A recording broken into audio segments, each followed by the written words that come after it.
Hola, ¿qué tal amigos? Gracias por acompañarme en una emisión más del Chapucero Today. En estas últimas horas se da a conocer una nueva disposición al interior del gobierno federal, una decisión con la intención de apretar aún más el cinturón, de reducir el gasto en el gobierno federal. ¿Por qué? Porque la situación todavía sigue siendo muy incierta en el plano internacional.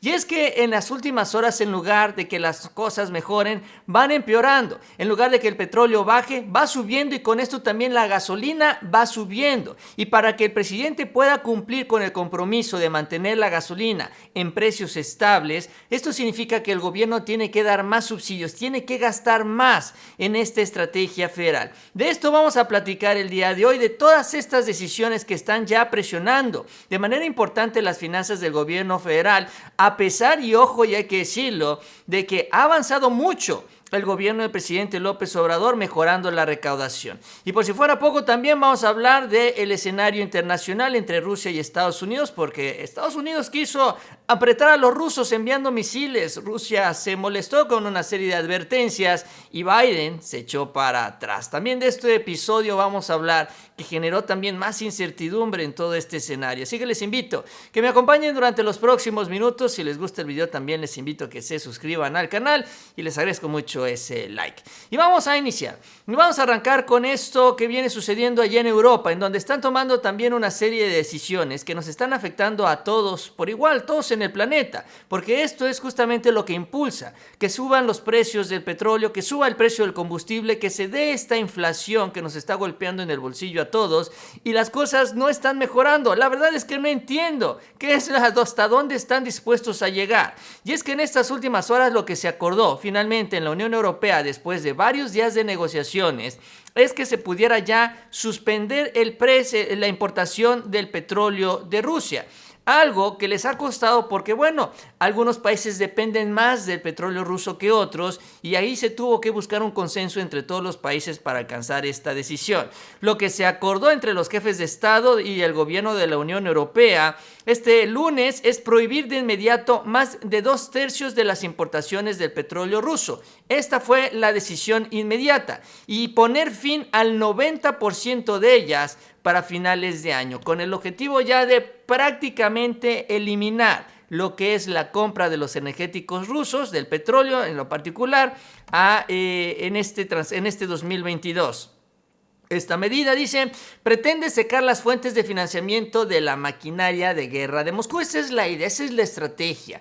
Como Rusia sigue haciendo un gran negocio con los energéticos, con el dinero de Europa, dicen los europeos que bueno, que ya no le van a comprar el petróleo, porque con esto, dicen, se va a echar para atrás Rusia, que es lo mismo que dijeron con las sanciones. Cuando empiecen las sanciones económicas, Rusia lo va a pensar dos veces y va a salirse de Ucrania, y eso no ha sucedido. Ahora dicen que con el petróleo va a suceder exactamente lo mismo, y vayan ustedes a creerles si esto va a suceder o no. Y ya les adelanto, eso no va a suceder. Pero bueno, los jefes de Estado y de gobierno reunidos en Bruselas acordaron un embargo gradual al petróleo transportado por barco, es decir, 2/3 de las compras europeas del petróleo ruso, y se ha previsto una exención temporal para el petróleo transportado por oleoducto, con el fin de evitar el veto de Budapest, porque ese país dijo así de plano que si se daba este bloqueo total, ellos no le iban a entrar. Y así, cediendo en algunas partes, en algunas esquinas, en las negociaciones, se alcanzó este acuerdo, y eso es lo que se anuncia el día de hoy. Ahora, obviamente esto,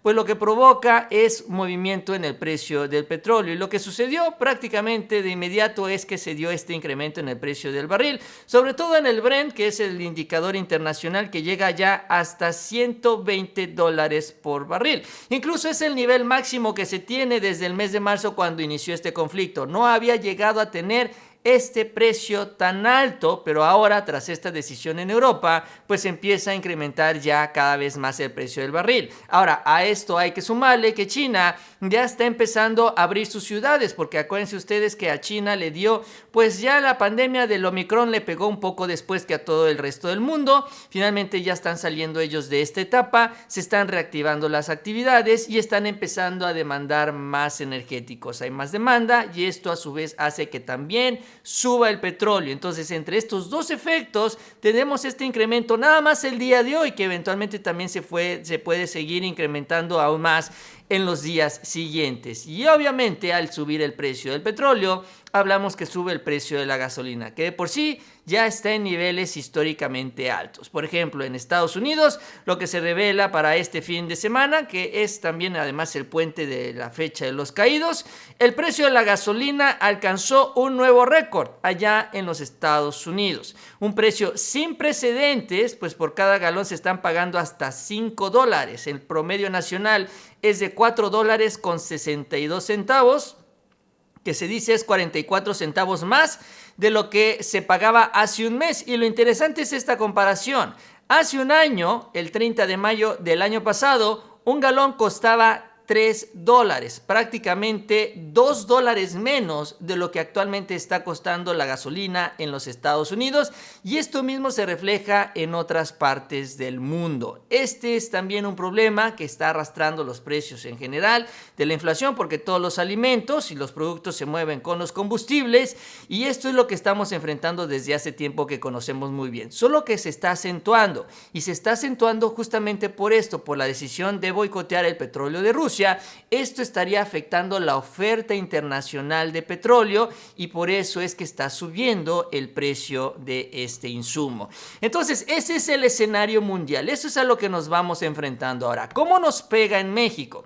Les decía yo al principio del video que tenemos la palabra del presidente Obrador, que es esta de que la gasolina no suba más allá de la inflación, y que bueno, hay que decirlo también, la inflación ha sido bastante alta como en el resto del mundo. Sin embargo, a pesar de todo esto, el esfuerzo del gobierno se ha mantenido. Sin embargo, mientras más sube el precio de la gasolina, más grande tiene que ser el subsidio. Primero pasamos de un porcentaje del IEPS, luego llegamos al 100% del IEPS, y luego llegamos a un subsidio adicional al IEPS. Tenemos ya también 2 subsidios en la gasolina, y esto se va a tener que incrementar mientras sube el precio de la gasolina. Ahora, esto le cuesta al gobierno, y ya hay algunas estimaciones que señalan que incluso pues le va a costar más de lo que tenía planeado, porque no se esperaba que el precio del combustible subiera a estos niveles que estamos viendo a nivel internacional. Digo, rompiendo ya récords allá en los Estados Unidos, y pues nosotros importamos la gasolina de los Estados Unidos. Incluso ya en algunos análisis se refiere que México estaría pagando más en subsidios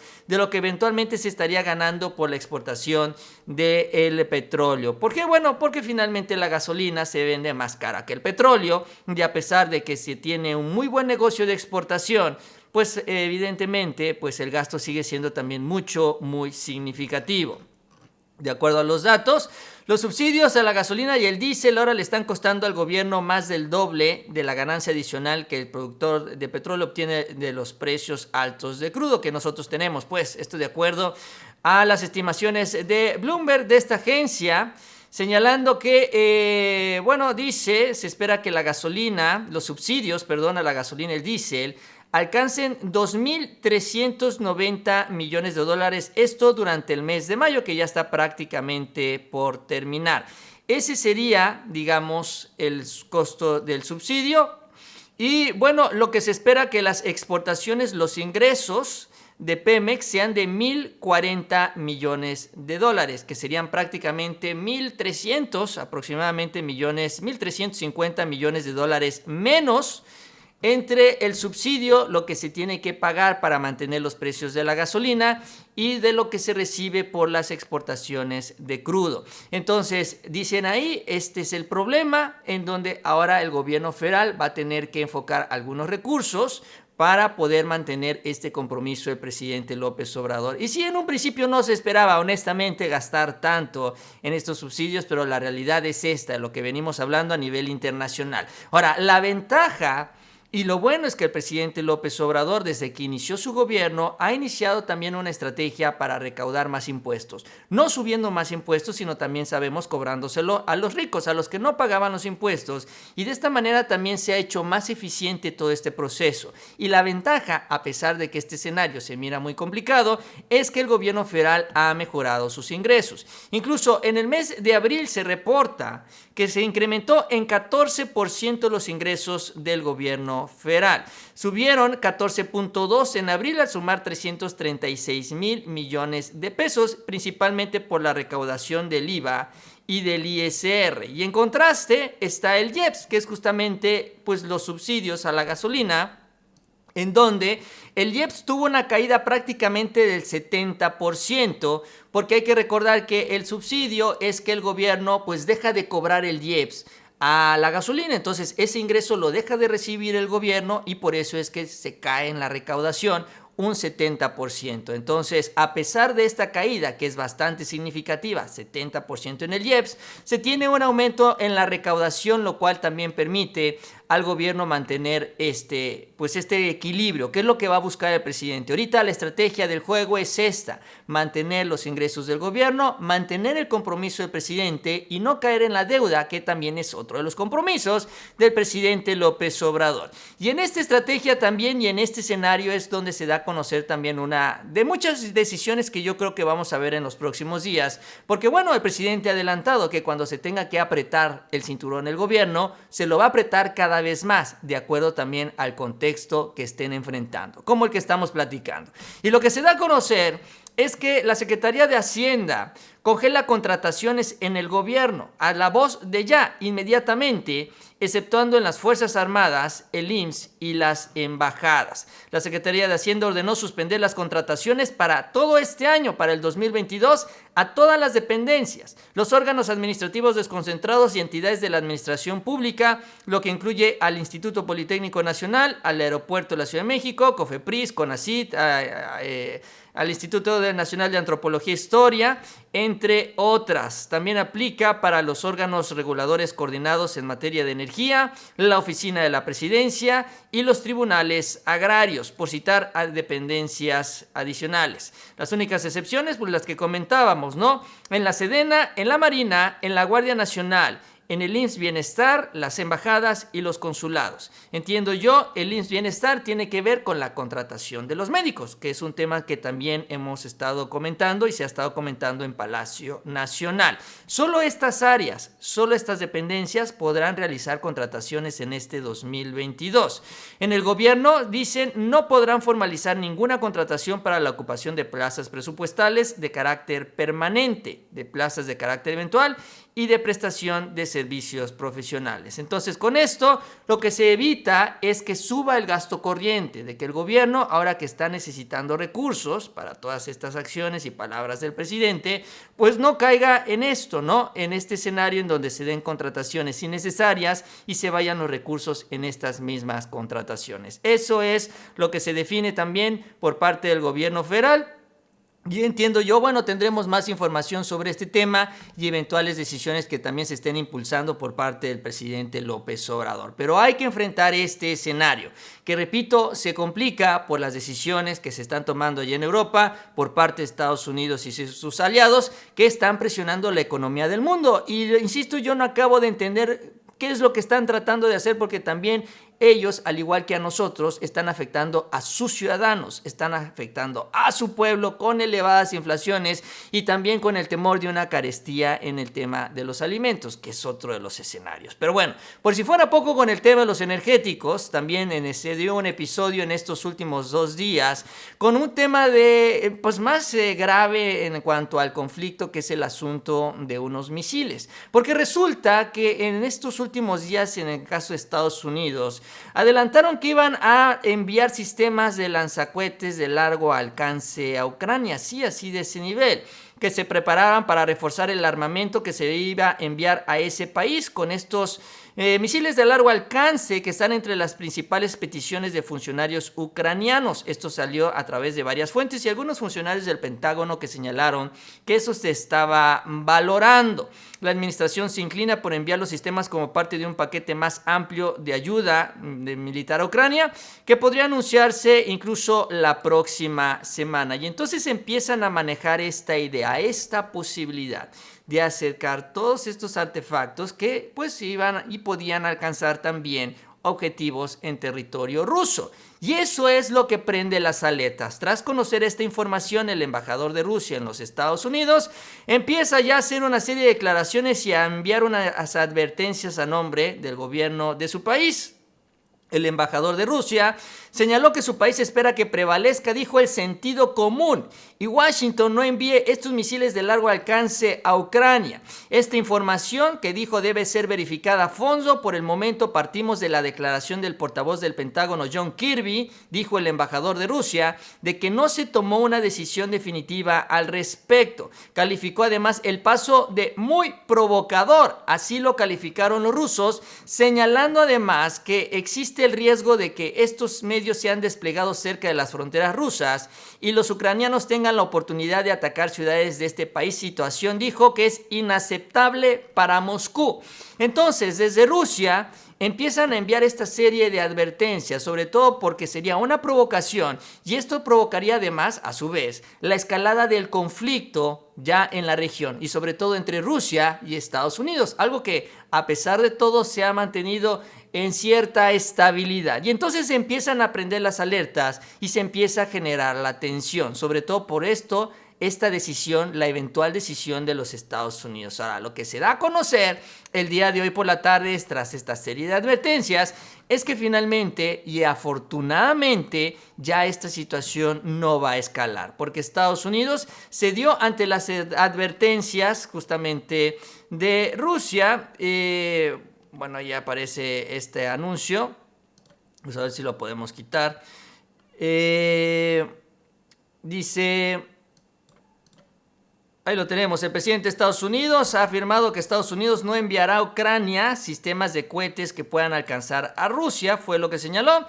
Estas declaraciones llegan después de lo que dijo el embajador, lo que comentábamos, en donde todas estas decisiones serían interpretadas como una escalada de conflicto y provocación. Sin embargo, dice Joe Biden que siempre no. El vicepresidente del Consejo de Seguridad de Rusia reaccionó a esta decisión de Estados Unidos y la calificó además como una decisión racional. Por su parte, el primer ministro Boris Johnson, que se había mostrado a favor de enviar este apoyo a Ucrania, señaló que, pidió, o pues él señalaba que esto iba a ser utilizado en circunstancias puramente defensivas. Pero bueno, ese es el problema, que ese es el argumento original. Pero a la mera hora, pues no, finalmente también son posiciones en el tablero de ajedrez. Y bueno, Johnson había instado a los países aliados a tomar una decisión pronto porque Rusia se sigue comiendo el terreno en el este del país, en el este de Ucrania. Entonces, afortunadamente, Estados Unidos decidió no seguir con esta idea, con esta estrategia, y entonces la tensión empieza a disminuir, que es una muy buena noticia porque al mundo tampoco le conviene que, si de por sí estamos hablando de los problemas económicos que todo esto está generando, sobre todo por las sanciones en contra de Rusia y la reacción de la propia Rusia defendiendo su propia economía, pues lo que menos necesitamos es que el conflicto armado pues todavía escale mucho más. Entonces, afortunadamente ya esto parece que quedó resuelto, pues obviamente no podemos hablar de que ya quedó ya completamente olvidado, cuando menos en este momento. Estados Unidos pues ya confirma esta decisión a través de Joe Biden y todos un poquito más tranquilos y respirando. Pero bueno, así el escenario internacional y sobre todo también acá en México, y atentos seguiremos con este tema de los energéticos. Yo con esto termino, les agradezco que me hayan acompañado en esta emisión. Si les gustó el video les invito a que se suscriban al canal, también les agradezco mucho ese like y les invito a que sigan pendientes de los próximos videos. Y nos vemos a la próxima con mucha más información.